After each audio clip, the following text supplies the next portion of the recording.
Chaitanya Prabhu Nityananda Shri Shri Shri Radha Krishna Bhakti Shanti Radha Punjabi Gordhan Shri Mahadhan Shri Vrindavan Guru Maiti Anya Maiti Bhakti Devi Tulasi Devi Bhakti Devi Vaishnava Shri Hadnam Sankirtan Rajachim Bhagavatam Iskon Bhatmara Vandu Samadhi Bhakti Gaurav Premanandi all glories to the assembly, all glories to the assembly, all glories to the assembly, all glories to Sri Guru and Chaitanya, all glories to Sri Prabhupada.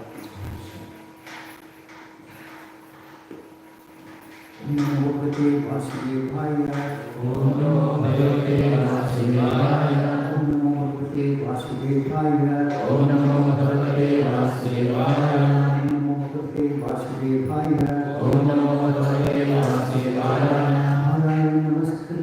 Narayanam Namaskritya, Naranchaiva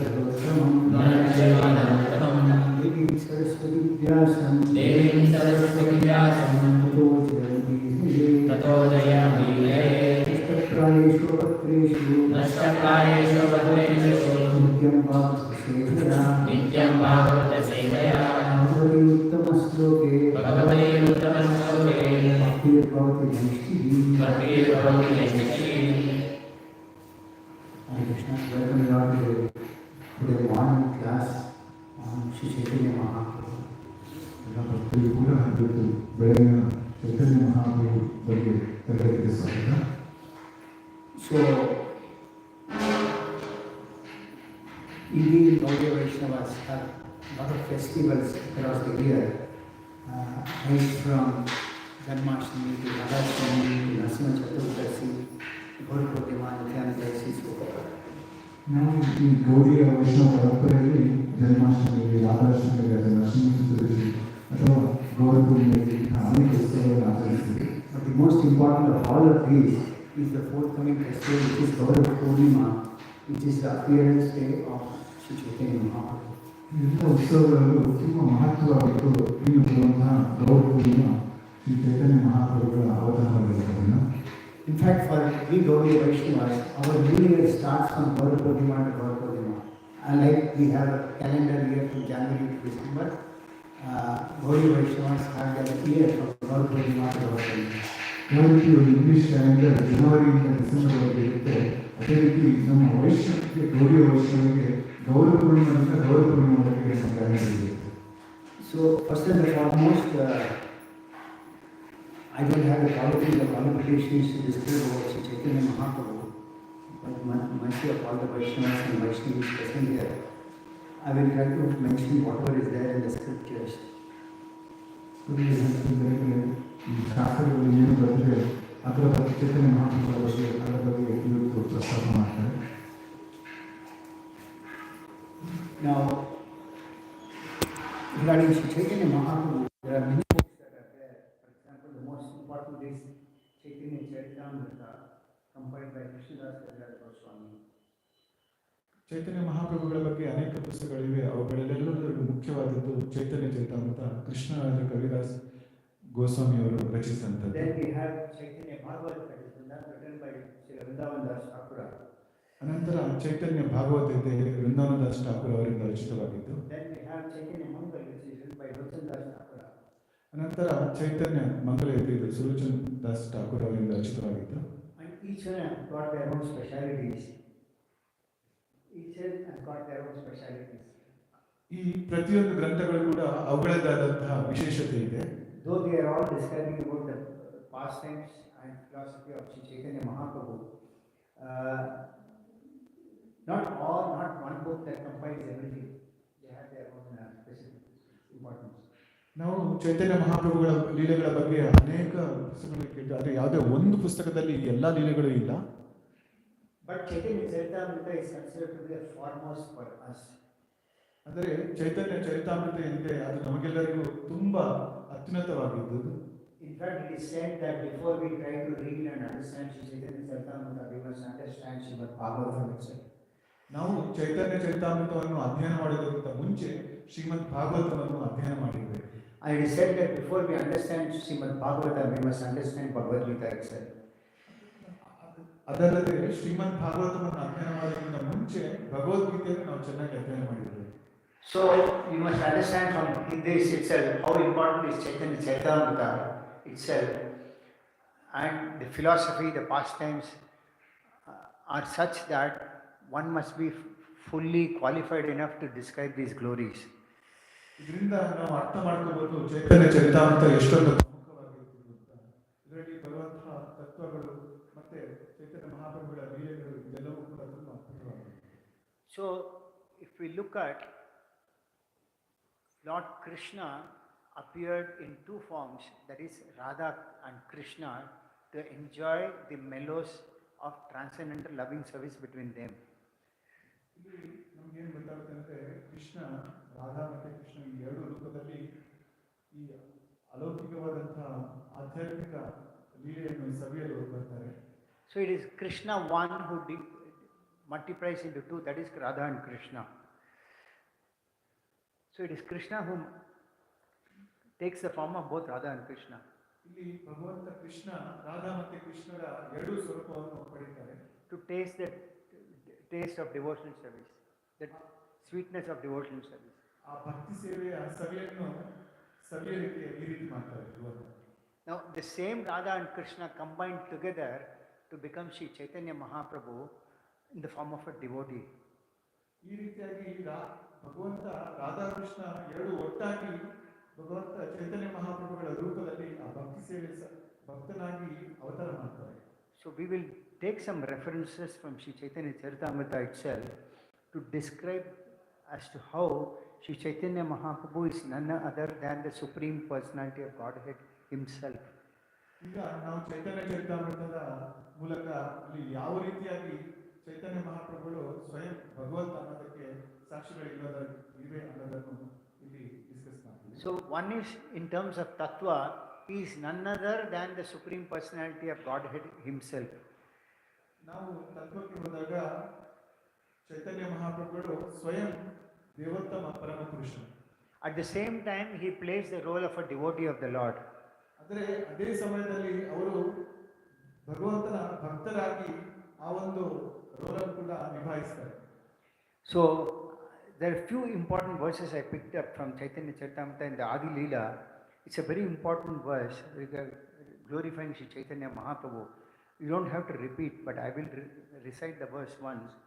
It goes like this: Anarpita charim chirat karnayamati nakalau samarpayitam unnatocchula rasam swabhakti sriyam hari purata sundarak jyoti kadamba sandipida sada hridaya kandare spuratuva sachinda. The translation goes like this: May the Supreme Lord, who is known as the son of Srimati Sachi Devi, be transcendently situated in the innermost core of your heart. So here Krishnadas Kaviraj Goswami prays that let that son of Mother Sachi Devi, who is none other than Sri Chaitanya Mahaprabhu, be situated in the core of all our hearts. ಇಲ್ಲಿ ಚೈತನ್ಯ ಚರಿತಾಮೃತದ ಆದಿಗಳಿಂದ ಪ್ರಭು ಒಂದು ಶ್ಲೋಕದ ಬಗ್ಗೆ ವಿವರಣೆ ಕೊಡ್ತಾ ಇದ್ದಾರೆ. ಇಲ್ಲಿ ಕೃಷ್ಣದಾಸ ಕವಿರಾಜ ಗೋಸ್ವಾಮಿಯವರು ಹೇಳ್ತಾರೆ, ಶಚಿದೇವಿಯವರ ಮಗನಾದಂತಹ ಚೈತನ್ಯ ಮಹಾಪ್ರಭು ನಮ್ಮೆಲ್ಲರ ಹೃದಯಗಳಲ್ಲಿ ನಿವಾಸವಾಗಿರಲಿ. He has got a molten gold complexion and he has descended in this age of Kali out of his costless mercy which no other incarnation has given before. ಇವರು ಆ ಸುವರ್ಣ ಆ ಬಂಗಾರದ ವರ್ಣದಲ್ಲಿ ನಮ್ಮೆಲ್ಲರಿಗೋಸ್ಕರ ಆ ಕರುಣೆಯನ್ನು ತೋರ್ಲಿಕ್ಕೆ ಇಂಥ ಒಂದು ಕರುಣೆ ಅವತಾರ ಬೇರೆ ಯಾವುದೂ ಇಲ್ಲ. What is the topmost benediction he is giving? He says that the most elevated mellow of devotional service, the mellow of conjugal love. ಇದರಲ್ಲಿ ಭಕ್ತಿ ಸೇವೆಯಂತಹ ಪರಮೋನ್ನತ ಆ ಸವಿ ಏನಂದ್ರೆ ಅದು ಮಾಧುರ್ಯ ಪ್ರೀತಿ. The next sloka says, Lord Krishna, the son of Raja, is the supreme Lord. He enjoys his transcendental pastimes eternally in Goloka Vrindavana. ದೇವೋತ್ತಮ ಪರಮ ಪುರುಷರು ನಂದ ಮಗನಾಗಿ ಈ ಗೋಲೋಕ ವೃಂದಾವನದಲ್ಲಿ ಲೀಲೆಯನ್ನು ಮಾಡ್ತಾರೆ. That means the Lord eternally stays in Goloka Vrindavan, but at the same time he comes down to the earth to perform pastimes to attract conditioned souls like us. ಭಗವಂತ ಶಾಶ್ವತವಾಗಿ ಗೋಲೋಕ ವೃಂದಾವನದಲ್ಲಿ ಲೀಲೆ ಮಾಡೋದೇ ಅಲ್ಲದೆ ಅವರು ಈ ಭೌತಿಕ ಲೋಕಕ್ಕೂ ಕೂಡ ನಮಗೋಸ್ಕರ ಕೃಪೆ ಮಾಡಲಿಕ್ಕೆ ಇಲ್ಲಿ ಬರ್ತಾರೆ. And once in a day of Brahma, the Lord appears in this material world to perform his transcendental pastimes. ಭಗವಂತನ ಬ್ರಹ್ಮದೇವರ ಒಂದು ದಿನದಲ್ಲಿ ಭಗವಂತ ಇಲ್ಲಿ ಈ ಭೌತಿಕ ಜಗತ್ತಿನಲ್ಲಿ ಲೀಲೆ ಮಾಡಲಿಕ್ಕೆ ಒಂದ್ಸರಿ ಬರ್ತಾರೆ. Brahma's one day of Brahma. In one day of Brahma he appears once. ಬ್ರಹ್ಮದೇವರ ಒಂದು ದಿನದಲ್ಲಿ ಇಲ್ಲಿ ಲೀಲೆ ಮಾಡೋಕ್ಕೋಸ್ಕರ ಭಗವಂತ ಅವತಾರ ಮಾಡ್ತಾರೆ. Now there are 4 yugas, as you all know: Satya Yuga, Tirtha Yuga, Dwapara Yuga and Kali Yuga. ನಮಗೆಲ್ಲರಿಗೂ ತಿಳಿದಿರುವಂತೆ 4 ಯುಗಗಳಿವೆ: ಸತ್ಯಯುಗ, ತ್ರೇತಾಯುಗ, ದ್ವಾಪರ ಯುಗ, ಕಲಿಯುಗ. And all these combined together make one cycle called Divya Yuga. ಈ ಎಲ್ಲ 4 ಯುಗಗಳು ಸೇರಿ ಒಂದು ದಿವ್ಯ ಯುಗ ಆಗುತ್ತೆ. 71 such Divya Yugas make one Manvantara. ಅಂಥ 71 ದಿವ್ಯ ಯುಗಗಳು ಒಂದು ಮನ್ವಂತರವಾಗುತ್ತೆ. That Manvantara is none other than the span of rule of one Manu. ಈ ಮನ್ವಂತರ ಏನಂದ್ರೆ ಒಬ್ಬ ಮನು ಆಳುವಂತಹ ಆ ಸಮಯ ಒಂದು ಮನ್ವಂತರ ಆಗಿರುತ್ತೆ. There are 14 Manus in one day of Brahma. ಬ್ರಹ್ಮದೇವರ ಒಂದು ದಿನದಲ್ಲಿ 14 ಮನುಗಳು ಬರ್ತಾರೆ. And all these combined together make one day of Brahma. ಇದೆಲ್ಲನೂ ಸೇರಿ ಬ್ರಹ್ಮದೇವರ ಒಂದು ದಿನ ಆಗುತ್ತೆ. Similar is also the night of Brahma, which is the lifespan as much as the day of Brahma. The same is that whatever day lifespan is there, same Brahma has got night also. ಯಾವ ರೀತಿ ಈ ಬೆಳಗ್ಗಿನ ಅಂದ್ರೆ ಈ ಎಲ್ಲವೂ ಸೇರಿ ಬ್ರಹ್ಮದೇವರ ಒಂದು ಬೆಳಗ್ಗೆ ಆದ್ರೆ ಅದೇ ರೀತಿ ಸೇಮ್ ಸಮಯ ಕೂಡ ಬ್ರಹ್ಮದೇವರ ಒಂದು ರಾತ್ರಿ ಕೂಡ ಆಗಿದೆ. So at the end of Dwapar Yuga, of the 28th Divya Yuga, Krishna appears first on the material world along with his Vrajadama. ಈ ದ್ವಾಪರ ಯುಗದ ಕೊನೆಯಲ್ಲಿ 28ನೇ ದಿವ್ಯ ಯುಗದಲ್ಲಿ ವೃಜಧಾಮದಲ್ಲಿ ಭಗವಂತ ಕೃಷ್ಣನಾಗಿ ಅವತಾರ ಮಾಡ್ತಾರೆ. And in this yuga itself, then Lord Chaitanya appears in the beginning of Kali Yuga, of the same Divya Yuga. ಅದೇ ದಿವ್ಯ ಯುಗದಲ್ಲಿ ಕಲಿಯುಗದಲ್ಲಿ ಭಗವಂತ ಚೈತನ್ಯ ಮಹಾಪ್ರಭುವಾಗಿ ಅವತಾರ ಮಾಡ್ತಾರೆ. That means Lord Krishna and Chaitanya Mahaprabhu appear once in each day of Brahma or once in 14 Manvantaras. ಈ ರೀತಿಯಾಗಿ ಭಗವಂತ ಕೃಷ್ಣ ಮತ್ತು ಚೈತನ್ಯ ಮಹಾಪ್ರಭುಗಳು ಈ ಬ್ರಹ್ಮದೇವರ ಒಂದು ದಿನದಲ್ಲಿ ಅವತಾರ ಮಾಡ್ತಾರೆ. Both Krishna and Chaitanya Mahaprabhu.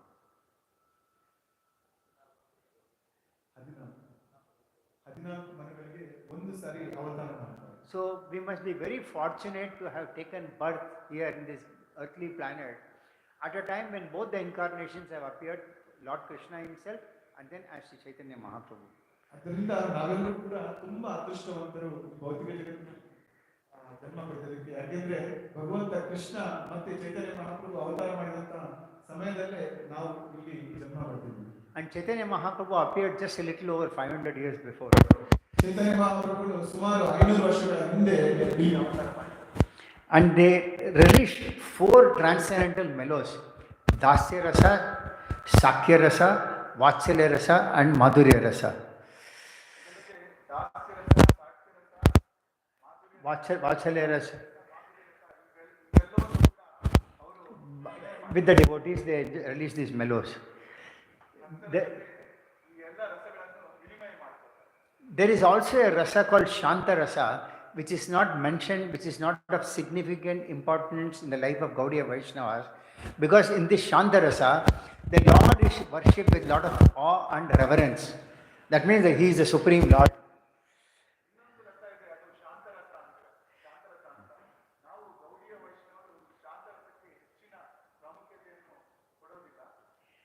We are fortunate to get some understanding about the higher rasas, that is from Dasya Rasa, Sakya Rasa onwards.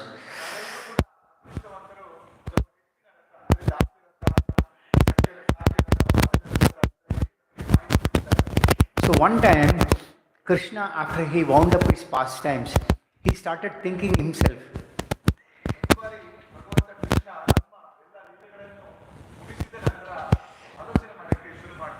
He says, for a long time, I have not bestowed unalloyed loving service to me upon to the inhabitants of this world. That means it's a long time I have not given loving devotional service to my devotees in this world.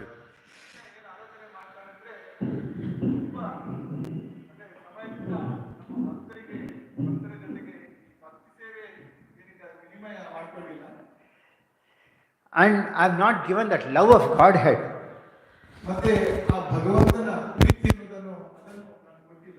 That is the only one that can give freedom for one's speculative activities, results of speculative activities, mental speculation, etc. ಈ ಒಂದು ಮಾತ್ರ ಭಗವಂತನ ಭಕ್ತಿ ಸೇವೆ ಮಾತ್ರ ನಮ್ಗೆಲ್ಲರಿಗೂ ಕೂಡ ಒಳ್ಳೆ ಮುಕ್ತಿಯನ್ನು ಕೊಡ್ಲಿಕ್ಕೆ ಸಾಧ್ಯ ಇದೆ. And the only perfection of life is to attain this love of Godhead. ಮತ್ತೆ ನಮ್ಮ ಜಗತ್ತಿನ ಪರಿಪೂರ್ಣತೆ ಅಂದ್ರೆ ಈ ಭಗವಂತನ ಪ್ರೇಮವನ್ನು ಪಡೆಯೋದು. Then he says that people worship me in this world based on many regulations in the scriptures. ಮತ್ತೆ ಭಗವಂತ ಏನು ಹೇಳ್ತಾರೆ ಅಂದ್ರೆ ಶಾಸ್ತ್ರದಲ್ಲಿ ವಿಧಿಸಿದಂತಹ ವಿಧಾನಗಳ ಮುಖಾಂತರ ಭಕ್ತರು ನನ್ನನ್ನು ಆರಾಧಿಸ್ತಾರೆ. But one cannot attain that love of Godhead which the residents of Vraja have got. ಆದರೆ ಆ ರುಜಭೂಮಿಯಲ್ಲಿ ಇರುವಂತಹ ಆ ಗೋಪಿಯರು ಇರುವಂತಹ ಆ ಪ್ರೀತಿಯನ್ನು ಈ ರೀತಿಯಾಗಿ ಪಡೆಯಕ್ಕೆ ಸಾಧ್ಯ ಇಲ್ಲ.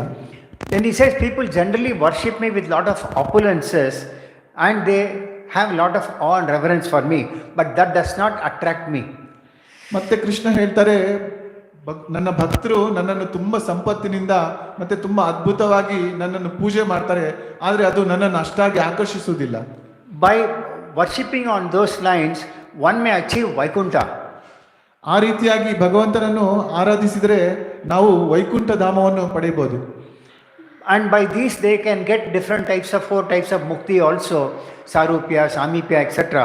But however, this is not very important for me. ಅದಲ್ಲದೆ ಸಾನ್ನಿಧ್ಯ, ಸಾಮೀಪ್ಯ, ಈ ರೀತಿಯಾಗಿ ಅನೇಕ ರೀತಿಯಾದಂತಹ ಭಕ್ತಿಗಳು ಕೂಡ ಇವೆ, ಆದರೆ ಇದು ನನಗೆ ಅಷ್ಟೊಂದು ಪ್ರಮುಖವಾಗಿಲ್ಲ. So what I will do is I'll personally inaugurate this religion of Harinam Sankirtan.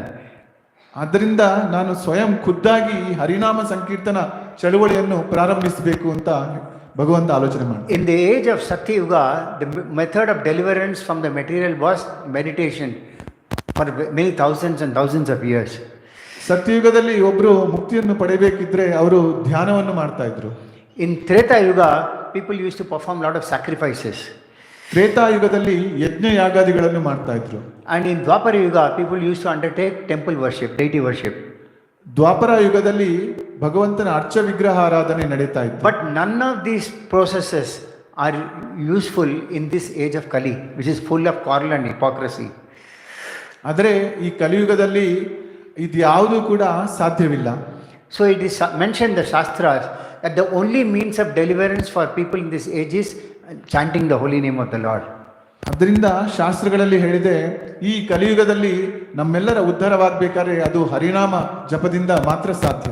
So he contemplated that I shall make this whole world dance in ecstasy, realizing the 4 mellows of loving devotional service. ಈ ರೀತಿಯಾಗಿ ಭಗವಂತ ಆಲೋಚನೆ ಮಾಡ್ತಾರೆ, ಎಲ್ಲರಿಗೂ ಕೂಡ ಈ ಹರಿನಾಮದಿಂದ ಈ 4 ರಸಗಳನ್ನು ಅನುಭವಿಸುವಂತೆ ಮಾಡ್ತೇವೆ ಅಂತ. Then he said, I shall accept the role of a devotee and I shall teach devotional service by practicing it myself. ಅನಂತರ ಭಗವಂತ ನಾನು ಸ್ವಯಂ ಖುದ್ದಾಗಿ ಒಬ್ಬ ಭಕ್ತನ ರೂಪದಲ್ಲಿ ಬಂದು ಯಾವ ರೀತಿಯಾಗಿ ಈ ಭಕ್ತಿ ಸೇವೆಯನ್ನು ಮಾಡಬೇಕು ಅನ್ನೋದನ್ನು ತಿಳಿಸಿಕೊಡಬೇಕು ಅಂತ ಆಲೋಚನೆ ಮಾಡ್ತಾರೆ. Because devotional service is something that somebody has to teach us. So Lord says that I myself will come as a devotee, show by practice how is devotional service to be practiced and set an example to others. ಈ ರೀತಿಯಾಗಿ ಭಗವಂತ ಈ ಭಕ್ತಿ ಸೇವೆ ಅಂದ್ರೆ ಏನು ಅನ್ನೋದು ತನ್ನ ಭಕ್ತರಿಗೆ ತಿಳಿಸೋಕ್ಕೋಸ್ಕರ ತಾನೇ ಒಬ್ಬ ಭಕ್ತನಾಗಿ ಬಂದು ಯಾವ ರೀತಿಯಾಗಿ ಈ ಭಕ್ತಿ ಸೇವೆಯನ್ನು ಮಾಡಬೇಕು ಅನ್ನೋದನ್ನು ಭಕ್ತರಿಗೆ ತಿಳಿಸೋಕ್ಕೆ ನಿರ್ಧಾರ ಮಾಡ್ತಾರೆ. He says my plenary portions like Rama, Narsimha, all these are plenary portions of the Lord. He says they can give liberation, they can give benedictions, but they cannot give loving service to me, performed by residents of Vraja. Krishna ಏನು ಹೇಳ್ತಾರೆ ಅಂದರೆ ಭಗವಂತನ ಬೇರೆ ಬೇರೆ ಅವತಾರಗಳಿವೆ. ರಾಮ ಅವತಾರ ಇದೆ, ನರಸಿಂಹ ಅವತಾರ ಇದೆ. ಆದರೆ ಇದು ಯಾವುದು ಕೂಡ ಅಂದರೆ ಭಕ್ತರಿಗೆ ಅವರ ಕೋರಿಕೆಗಳನ್ನು ಈಡೇರಿಸ್ಬೋದು, ಆದರೆ ಈ ಶುದ್ಧ ಭಕ್ತಿ ಏನಿದೆ ಅಥವಾ ಪ್ರೇಮ ಏನಿದೆ ಅದನ್ನು ಕೊಡೋದಿಲ್ಲ. So I myself have to come to teach this to the common man. ಆದ್ದರಿಂದ ಇದೆಲ್ಲವನ್ನು ಕೂಡ ಒಬ್ಬ ಸಾಮಾನ್ಯ ಜನರಿಗೆ ತಿಳಿಸೋಕ್ಕೋಸ್ಕರ ಸ್ವಯಂ ಬರಬೇಕು ಅಂತ ನಿರ್ಧಾರ ಮಾಡ್ತಾರೆ. Now if you see, ask anybody, they will worship Lord Narasimha, but they wouldn't have developed love for Lord Narasimha. ನಾವು ಸಾಮಾನ್ಯವಾಗಿ ನೋಡಿದ್ರೆ ಈಗ ಯಾರೆಲ್ಲ ನರಸಿಂಹ ದೇವರನ್ನು ಆರಾಧಿಸ್ತಾರೋ ಅವರನ್ನು ಪೂಜೆ ಮಾಡ್ತಾರೆ, ಆದರೆ ಆ ಪ್ರೀತಿ ಅಲ್ಲಿ ಬರೋದಿಲ್ಲ. So it is only Lord Krishna who can give this love of Godhead unto himself. ಅಂದರೆ ಭಗವಂತ ಕೃಷ್ಣ ಮಾತ್ರ ನಮಗೆ ಆ ಪ್ರೀತಿಯನ್ನು ಕೊಡಲಿಕ್ಕೆ ಸಾಧ್ಯ. So therefore he says, in the company of my devotees I shall appear on earth and perform various colorful pastimes. ಆದ್ದರಿಂದ ಭಗವಂತ ನನ್ನ ಭಕ್ತರ ಸಂಗಡದೊಂದಿಗೆ ಈ ಭೂಮಿಯಲ್ಲಿ ಅವತಾರ ಮಾಡಿ ವಿವಿಧ ಲೀಲೆಗಳನ್ನು ಮಾಡಬೇಕು ಅಂತ ನಿರ್ಧಾರ ಮಾಡ್ತಾರೆ. So thinking like this, the personality of Godhead Krishna himself descended in the age of Kali at Nadia. ಈ ರೀತಿಯಾಗಿ ಆಲೋಚನೆ ಮಾಡ್ತಾ ಭಗವಂತ ಸ್ವಯಂ ಆ ನದಿಯ ಅನ್ನೋ ಜಾಗದಲ್ಲಿ ಅವತಾರ ಮಾಡ್ತಾರೆ. So in his early pastimes he was known as Vishwambara because he floods the whole world with the nectar of devotion. ಅವರ ಆ ಅವತಾರದ ಮೊದಲ ಪ್ರಾರಂಭದ ದಿನಗಳಲ್ಲಿ ಅವರನ್ನು ವಿಶ್ವಂಬರ ಅಂತ ಕರಿತಾ ಇದ್ರು, ಮತ್ತೆ ಇಡೀ ಜಗತ್ತಿಗೆ ಅವರು ಆ ಪ್ರೀತಿಯನ್ನು ಹಂಚ್ತಾ ಇದ್ರು. In his later pastimes he came to be known as Shri Krishna Chaitanya. ಅನಂತರದ ಲೀಲೆಗಳಲ್ಲಿ ಅವರನ್ನು ಶ್ರೀಕೃಷ್ಣ ಚೈತನ್ಯ ಅಂತ ಕರೆಯಕ್ಕೆ ಶುರು ಮಾಡ್ತಾರೆ. And he teaches the whole world about the name and fame of Lord Shri Krishna. ಈ ರೀತಿಯಾಗಿ ಚೈತನ್ಯ ಮಹಾಪ್ರಭುಗಳ ರೂಪದಲ್ಲಿ ಅವರು ಇಡೀ ಜಗತ್ತಿಗೆ ಭಗವಂತನ ಹರಿನಾಮದ ಮಹತ್ವ ಮತ್ತೆ ಅದರ ಶಕ್ತಿಯನ್ನು ತಿಳಿಸಿಕೊಡ್ತಾರೆ. It is said Shri Chaitanya Mahaprabhu remained as a householder until the age of 24. ಚೈತನ್ಯ ಮಹಾಪ್ರಭುಗಳು 28ನೇ ವರ್ಷಗಳ ಅವಧಿಯವರೆಗೆ ಗೃಹಸ್ಥರಾಗಿರ್ತಾರೆ. Thereafter he entered the renounced order and remained manifested in this material world until the age of 48. ಅನಂತರ ಅವರು ಸನ್ಯಾಸವನ್ನು ಸ್ವೀಕರಿಸಿ 48ನೇ ವರ್ಷಗಳವರೆಗೆ ಲೀಲೆಗಳನ್ನು ಮಾಡ್ತಾರೆ. So further references are there which says that knowing him to be the incarnation for Kali Yuga, Garga Muni during the naming ceremony of Krishna predicted like this. ಕಲಿಯುಗದಲ್ಲಿ ಭಗವಂತ ಅವತಾರ ಮಾಡುವುದನ್ನು ಅರಿತಂತಹ ಗರ್ಗಮುನಿಗಳು ಯಾವಾಗ ಆ ನಾಮಕರಣ Not Namakarna, he made a prediction about this incarnation. ಗರ್ಗಮುನಿಗಳು ಈ ಒಂದು ಅವತಾರ ಆಗುವುದರ ಬಗ್ಗೆ ಆವಾಗಲೇ ಅವರು ಭವಿಷ್ಯ ನುಡಿದಿರ್ತಾರೆ. He said this boy Krishna has 3 colors. ಅವರು ಹೇಳ್ತಾರೆ ಭಗವಂತನ ಈ ಅವತಾರ 3 ವರ್ಣಗಳಲ್ಲಿ ಇರ್ತವೆ. White, red and yellow. ಬಿಳಿ, ಕೆಂಪು ಮತ್ತೆ ಹಳದಿ. And he appears in different ages. ಮತ್ತೆ ಬೇರೆ ಬೇರೆ ಯುಗ ಬೇರೆ ಬೇರೆ ಯುಗಗಳಲ್ಲಿ different colours he comes in different yugas. ಬೇರೆ ಬೇರೆ ಯುಗಗಳಲ್ಲಿ ಬೇರೆ ಬೇರೆ ವರ್ಣಗಳಲ್ಲಿ ಅವತಾರ ಮಾಡ್ತಾರೆ. So now he has appeared in a transcendental blackish colour. ಈ ಸಮಯದಲ್ಲಿ ಅವರು ಈ ಆಧ್ಯಾತ್ಮಿಕವಾದಂತಹ ಕಪ್ಪು ವರ್ಣದಲ್ಲಿ ಅವತಾರ ಮಾಡಿದ್ದಾರೆ. And this white, red and yellow, these are lusters of the Lord, and the husband of the goddess of fortune assumes in the age of Satya, Treta and Kali. So Satya, Treta, Kali comes in white, red and yellow. ಸತ್ಯ, ತ್ರೇತ ಮತ್ತೆ ಕಲಿಯುಗದಲ್ಲಿ ಇವರು ಬಿಳಿ ವರ್ಣ ಅಂದ್ರೆ ಶ್ವೇತವರ್ಣ, ಹಳದಿ, ಕೆಂಪು ವರ್ಣ ಮತ್ತೆ ಹಳದಿ ವರ್ಣದಲ್ಲಿ ಅವತಾರ ಮಾಡ್ತಾರೆ. In Dwapara Yuga comes in blackish hue. It's a like we see Krishna's photo here, blackish shade like that. ದ್ವಾಪರ ಯುಗದಲ್ಲಿ ಆ ಶ್ಯಾಮ ವರ್ಣ ಏನಿದೆ ಅದರಲ್ಲಿ ಅವತಾರ ಮಾಡ್ತಾರೆ. At that time he is dressed in yellow, but he holds all his weapons and he is decorated with Kaustuba jewel and also marks of Srivastha. ಈ ಅವತಾರದಲ್ಲಿ ಅವರು ಆ ಪೀತಾಂಬರವನ್ನು ಧರಿಸಿರ್ತಾರೆ ಮತ್ತು ಎಲ್ಲಾ ಆಯುಧಗಳನ್ನು ಕೂಡ ಅವರು ಉಪಯೋಗಿಸ್ತಾರೆ ಮತ್ತು ಆ ಕೌಸ್ತುಭ ಹಾರವನ್ನು ಕೂಡ ಧರಿಸಿರ್ತಾರೆ. Now the religious practice for the age of Kali is to broadcast the glories of the holy name. ಈ ಕಲಿಯುಗದಲ್ಲಿ ಯಾವ ರೀತಿ ಆಧ್ಯಾತ್ಮಿಕತೆ ನಡಿಬೇಕು ಅಂದ್ರೆ ಭಗವಂತನ ಆ ಹರಿನಾಮವನ್ನು ನಾವೆಲ್ಲರೂ ಕೂಡ ಪ್ರಚಾರ ಮಾಡಬೇಕು. And he appears in an yellow color and descends as Lord Chaitanya. ಇಲ್ಲಿ ಭಗವಂತ ಆ ಹಳದಿ ವರ್ಣದಲ್ಲಿ ಚೈತನ್ಯ ಮಹಾಪ್ರಭು ಆಗಿ ಅವತಾರ ಮಾಡ್ತಾರೆ. And his body resembles molten gold. ಅವರ ಆ ದೇಹ ಏನಿದೆ ಆ ತಪ್ತ ಕಾಂಚನ ಅಂತೀವಿ, ಅಂದ್ರೆ ಕುದಿಯುತ್ತಿರುವ ಬಂಗಾರ ಅದರ ವರ್ಣವನ್ನು ತೋರಿಸುತ್ತೆ ನಮ್ಗೆಲ್ಲರೂ. And his voice is so sound that even it starts thundering the clouds. ಅವರ ಆ ಧ್ವನಿ ಹೇಗಿರುತ್ತೆ ಅಂದ್ರೆ ಆ ಮೇಘಗಳನ್ನು ಅಥವಾ ಆ ಗುಡುಗುಗಳನ್ನು ಕೂಡ ಆಕರ್ಷಣೆ ಮಾಡುತ್ತೆ. Then there is a quote from Mahabharata. ಮಹಾಭಾರತದಲ್ಲಿ ಒಂದು ಉಲ್ಲೇಖ ಬರುತ್ತೆ. So Mahabharata, as you all know, the episode happened about 5,000 years before, but there is a quote in that also about the appearance of Sri Chaitanya Mahaprabhu. ಈ ಮಹಾಭಾರತ ಏನು ನಡೆದಿದೆ 5,000 ವರ್ಷಗಳ ಹಿಂದೆ ನಡೆದಿದ್ರು ಕೂಡ ಅಲ್ಲಿ ಕೂಡ ಚೈತನ್ಯ ಮಹಾಪ್ರಭುಗಳ ಬಗ್ಗೆ ವಿವರಣೆ ಬರುತ್ತೆ. It describes his pastimes as a householder with a golden complexion. ಅಲ್ಲಿ ಭಗವಂತನ ಈ ಅವತಾರ ಆ ಬಂಗಾರದ ವರ್ಣದಲ್ಲಿ ಒಬ್ಬ ಗೃಹಸ್ಥನಾಗಿ ಯಾವ ರೀತಿ ನಡೆಯುತ್ತೆ ಅನ್ನೋದನ್ನು ತಿಳಿಸಿರುತ್ತೆ. His limbs are so long that it touches almost his knees. ಅವರ ಕೈ ಎಷ್ಟು ಉದ್ದ ಇರುತ್ತೆ ಅಂದ್ರೆ ಕಾಲಿನ ಗಂಟಿನವರೆಗೆ ಅದು ಬರುತ್ತೆ. And his body is smeared with the pulp of sandalwood. ಮತ್ತೆ ಅವರ ದೇಹ ಆ ಚಂದನದಿಂದ ಲೇಪಿತವಾಗಿರುತ್ತೆ. And at a later part of this life, he accepts sannyasa, renounced order, and remains very peaceful. ಅನಂತರ ಈ ಸಾಂಸಾರಿಕ ಜೀವನದ ನಂತರ ಅವರು ವೈರಾಗ್ಯವನ್ನು ಸ್ವೀಕರಿಸ್ತಾರೆ. And is the highest abode of peace and devotion. ಮತ್ತೆ ಇದು ಅತಿ ಉನ್ನತವಾದಂತಹ ಭಕ್ತಿಯ ಮತ್ತೆ ಆ ಶಾಂತಿಯುತವಾದಂತಹ ಸ್ಥಿತಿ ಆಗಿರುತ್ತೆ. And he silences all the impersonalists. ಮತ್ತೆ ಎಲ್ಲಾ ನಿರಾಕಾರವಾದಿಗಳನ್ನು ಅವರು ಬಾಯಿ ಮುಚ್ಚಿಸ್ತಾರೆ. In Srimad Bhagavatam, it's very clearly said that the essence of deliverance in the age of Kali is chanting of the holy name. ಶ್ರೀಮದ್ ಭಾಗವತಂನಲ್ಲಿ ಸ್ಪಷ್ಟವಾಗಿ ಹೇಳಿದೆ ಈ ಕಲಿಯುಗದಲ್ಲಿ ನಾವು ಹರಿನಾಮ ಸ್ಮರಣೆಯನ್ನೇ ಮಾಡೋದು ಅಂತ. So in this 11th canto of Srimad Bhagavatam, where Saint Karbajana, he informs King Nimi, Saint Karbajana Muni, he explains to King Nimi. Karabhajana ಮುನಿಯು ರಾಜ ಕಿಂಗ್ ನಿಮಿ ಅವರಿಗೆ 11ನೇ ಸ್ಕಂದದಲ್ಲಿ ಈ ರೀತಿಯಾಗಿ ಹೇಳ್ತಾರೆ. And there's a very important verse, you might have heard this. It says Krishna Virjanam Tusha Krishnam Sankopangasta Parsanam Yajnai Sankirtana Praya Yajanti Sumedasaha. I'll read the translation. In the age of Kali, intelligent persons perform congregational chanting to worship the incarnation of Godhead, who constantly sings in the name of Krishna.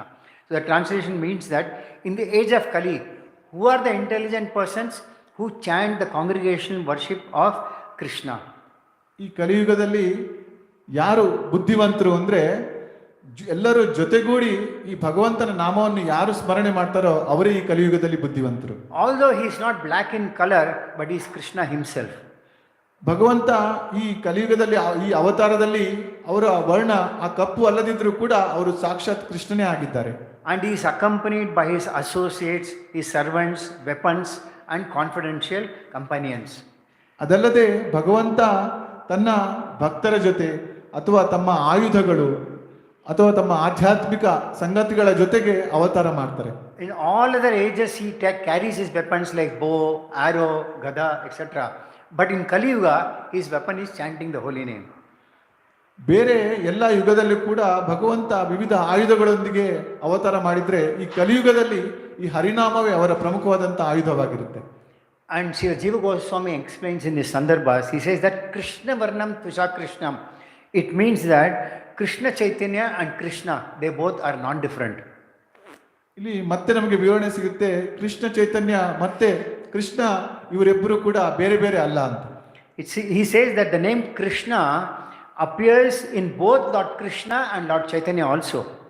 ಇಲ್ಲಿ ಮತ್ತೆ ಮುಂದುವರೆದು ಹೇಳ್ತಾರೆ, ಕೃಷ್ಣ ಅನ್ನೋ ಹೆಸರು ಕೃಷ್ಣನ ಹೆಸರಲ್ಲೂ ಸಾಕ್ಷಾತ್ ಕೃಷ್ಣ ಇರುತ್ತೆ, ಮತ್ತೆ ಕೃಷ್ಣ ಚೈತನ್ಯದಲ್ಲೂ ಕೂಡ ಕೃಷ್ಣ ಅನ್ನೋ ಹೆಸರು ಬರುತ್ತೆ. So Srila Jiva Goswami further says that this Chaitanya Mahaprabhu is the supreme personality of Godhead, but he engages in describing Krishna. ಈ ರೀತಿಯಾಗಿ ಶ್ರೀಲ ಜೀವ ಗೋಸ್ವಾಮಿ ಹೇಳ್ತಾರೆ, ಈ ಚೈತನ್ಯ ಮಹಾಪ್ರಭು ಸಾಕ್ಷಾತ್ ಕೃಷ್ಣ ಆಗಿರ್ತಾರೆ, ಮತ್ತೆ ಎಲ್ಲರನ್ನು ಕೂಡ ಆ ಕೃಷ್ಣನ ಸೇವೆಯಲ್ಲಿ ತೊಡಗಿಸ್ತಾರೆ. And by describing Krishna, he enjoys transcendental bliss. ಮತ್ತೆ ಭಗವಂತ ಕೃಷ್ಣ ಅಂದ್ರೆ ಚೈತನ್ಯ ಮಹಾಪ್ರಭು ಕೃಷ್ಣನನ್ನು ವಿವರಿಸ್ತಾ ಅದರಲ್ಲಿ ಒಂದು ಆಧ್ಯಾತ್ಮಿಕವಾದಂತಹ ಆನಂದವನ್ನು ಅನುಭವಿಸ್ತಾರೆ. He further says in other incarnations, the Lord accompanies with his armies and weapons. ಅವರ ಬೇರೆ ಅವತಾರಗಳಲ್ಲಿ ಭಗವಂತ ಅವರ ಸೈನ್ಯ ಮತ್ತೆ ಆಯುಧಗಳೊಂದಿಗೆ ಬಂದಿರ್ತಾರೆ. But in this, he doesn't carry weapon other than the chanting of the holy name. ಆದರೆ ಈ ಅವತಾರದಲ್ಲಿ ಈ ಹರಿನಾಮವನ್ನು ಜಪ ಮಾಡುವುದರ ಹೊರತಾಗಿ ಬೇರೆ ಯಾವುದೇ ಆಯುಧವನ್ನು ಅವರು ಧರಿಸೋದಿಲ್ಲ. And he appears along with his associates. ಮತ್ತೆ ಅವರವರ ತಮ್ಮ ಸಂಗಡಿಗರೊಂದಿಗೆ ಅವತಾರ ಮಾಡ್ತಾರೆ. Then in some of the Upapuranas, there is a quote what Krishna tells Vyasadeva. ಮತ್ತೆ ಕೆಲವೊಂದು ಉಪಪುರಾಣಗಳು ಕೃಷ್ಣ ವ್ಯಾಸದೇವರಿಗೆ ಏನು ಹೇಳ್ತಾರೆ ಅನ್ನೋದನ್ನು ತಿಳಿಸ್ತವೆ. He says, "O learned Brahmana, sometimes I accept the renounced order of life to induce fallen people of Kali." ಇಲ್ಲಿ ಅವ್ರು ಏನು ಹೇಳ್ತಾರೆ ಅಂದ್ರೆ, ಕೆಲವೊಮ್ಮೆ ನಾನು ಆ ವೈರಾಗ್ಯವನ್ನು ಸ್ವೀಕರಿಸ್ತೇನೆ ಈ ಕಲಿಯ ಪ್ರಭಾವವನ್ನು ಕಮ್ಮಿ ಮಾಡೋಕ್ಕೋಸ್ಕರ. And I do this by giving them devotional service to the Lord. So ಈ ಯಾವ ರೀತಿಯಾಗಿ ಇದನ್ನು ಮಾಡ್ತಾರೆ ಅಂದ್ರೆ, ಆ ಭಗವಂತನ ಭಕ್ತಿ ಸೇವೆಯನ್ನು ಕೊಡೋ ಮುಖಾಂತರ ಈ ರೀತಿ ಮಾಡ್ತಾರೆ. And all these are mentioned from so many scriptures like Mahabharata, Puranas, all the Vedic literatures. ಇದೆಲ್ಲವೂ ಕೂಡ ಶ್ರೇಷ್ಠವಾದಂತಹ ಈ ಗ್ರಂಥಗಳಲ್ಲಿ, ಮಹಾಭಾರತಂತ ಗ್ರಂಥಗಳಲ್ಲಿ ಇದೆಲ್ಲವೂ ಕೂಡ ಅಲ್ಲಿ ಸ್ಪಷ್ಟ ಮಾಡಲಾಗಿದೆ. Another reason why Sri Chaitanya Mahaprabhu appeared was Advaita Acharya appeared, Madhavendra, before Sri Chaitanya Mahaprabhu appeared, Sri Advaita Acharya, Madhavendra Puri, all those associates appeared much before that. ಇನ್ನೊಂದು ಕಾರಣ ಚೈತನ್ಯ ಮಹಾಪ್ರಭು ಯಾಕೆ ಅವತಾರ ಮಾಡಿದ್ರು ಅಂದ್ರೆ, ಅದ್ವೈತಾಚಾರ್ಯರು ಅಥವಾ ಮಾಧವೇಂದ್ರ ಪುರಿ ಇವರೆಲ್ಲರೂ ಕೂಡ ಚೈತನ್ಯ ಮಹಾಪ್ರಭುಗಳ ಮುಂಚೆನೆ ಇಲ್ಲಿ ಅವತಾರ ಮಾಡಿದ್ರು. So when Advaita Acharya appeared, he saw that the whole world was totally materialistic, absorbed in trying to see how to get material opulence. ಯಾವಾಗ ಅದ್ವೈತ ಆಚಾರ್ಯರು ಇಲ್ಲಿ ಅವತಾರ ಮಾಡ್ತಾರೋ ಅವ್ರು ನೋಡ್ತಾರೆ, ಈ ಇಡೀ ಭೌತಿಕ ಜಗತ್ತು ಆ ಭೌತಿಕ ಸಂಪತ್ತಿನ ಹಿಂದೆ ಅದರ ಲಾಲಸೆಯಲ್ಲಿ ಮುಳುಗು ಹೋಗಿದೆ. And they were totally devoid of devotional service. ಮತ್ತೆ ಅವರಲ್ಲಿ ಆ ಭಕ್ತಿ ಸೇವೆನೇ ಇಲ್ಲ. But whether sinfully or virtuously, they were only engaged in material enjoyment. ಅದಲ್ಲದೆ ಅವರು ಪಾಪಪೂರಿತ ಕ್ರಿಯೆಗಳ ಮೂಲಕ ಖಾಲಿ ಈ ಭೌತಿಕ ಆನಂದವನ್ನೇ ಅನುಭವಿಸುವುದರಲ್ಲಿ ಮುಳುಗಿ ಹೋಗಿರ್ತಾರೆ. Then he contemplated that only transcendental loving service to the Lord can give them freedom from the reputation of cycle of birth and death. ಆಮೇಲೆ ಅದ್ವೈತಾಚಾರ್ಯರು ಏನು ಅವ್ರಿಗೇನು ಅರ್ಥ ಆಗುತ್ತೆ ಅಂದ್ರೆ, ಭಗವಂತನ ಆಧ್ಯಾತ್ಮಿಕವಾದಂತಹ ಭಕ್ತಿ ಸೇವೆಯಿಂದ ಮಾತ್ರ ಈ ಎಲ್ಲ ಜೀವಾತ್ಮಗಳಿಗೆ ಮುಕ್ತಿ ಸಿಗಕ್ಕೆ ಸಾಧ್ಯ ಅಂತ. So he felt a lot of compassion and he began to think that how can I be instrumental in delivering the people. ಈ ರೀತಿಯಾಗಿ ಆಲೋಚನೆ ಮಾಡ್ತಾ ಅದ್ವೈತಾಚಾರ್ಯರು ಆಲೋಚನೆ ಮಾಡ್ತಾರೆ, ನಾನು ಯಾವ ರೀತಿಯಾಗಿ ಈ ಭಗವಂತನ ಅವತಾರ ಇಲ್ಲಿ ಮಾಡೋದ್ರಲ್ಲಿ ನಾನು ಯಾವ ರೀತಿ ತನ್ನ ರೋಲ್ ಪ್ಲೇ ಮಾಡ್ಬೋದು ಅನ್ನೋದನ್ನು. He says if Krishna were to appear as an incarnation, he himself has to preach devotion by his personal example. ಏನು ಆಲೋಚನೆ ಮಾಡ್ತಾರೆ ಅಂದ್ರೆ, ಭಗವಂತ ಸ್ವಯಂ ಇಲ್ಲಿ ಅವತಾರ ಮಾಡಿದಾಗ ಅವರು ತಮ್ಮ ಸ್ವಯಂ ಉದಾಹರಣೆಯ ಮೂಲಕ ಈ ಭಕ್ತಿ ಸೇವೆಯನ್ನು ಜನರಿಗೆ ತಿಳಿಸಬೇಕಾಗುತ್ತೆ. But how will the Lord appear as an incarnation in Kali Yuga? ಅಂದ್ರೆ ಯಾವ ರೀತಿಯಾಗಿ ಕಲಿಯುಗದಲ್ಲಿ ಭಗವಂತ ಅವತಾರ ಮಾಡ್ತಾರೆ? He said, I will worship Lord Krishna with a very purified state of mind. ಅದರಿಂದ ಅವರೇನು ಆಲೋಚನೆ ಮಾಡ್ತಾರೆ ಅಂದ್ರೆ, ಶುದ್ಧ ಪ್ರಜ್ಞೆಯಿಂದ ನಾನು ಭಗವಂತನ ಆರಾಧನೆಯನ್ನು ಮಾಡ್ತೀನಿ. And I shall petition to him with all my humility. ಮತ್ತೆ ತಮ್ಮ ಎಲ್ಲ ಆ ವಿನಮ್ರತೆಯಿಂದ ಭಗವಂತನಿಗೆ ನಾನು ಕೋರಿಕೆಯನ್ನು ಮುಂದಿಡ್ತೀನಿ. So when he was thinking like this, one very important verse came to his mind. ಅವರು ಯಾವಾಗ ಈ ರೀತಿ ಆಲೋಚನೆ ಮಾಡ್ತಾರೋ ಒಂದು ಪ್ರಮುಖವಾದಂತಹ ಒಂದು ಶ್ಲೋಕ ಅಲ್ಲಿ ಅವರ ತಲೆಗೆ ಬರುತ್ತೆ. I mean, you can read the sloka later on. It's a sloka starting from Tulasi Dala Matrena.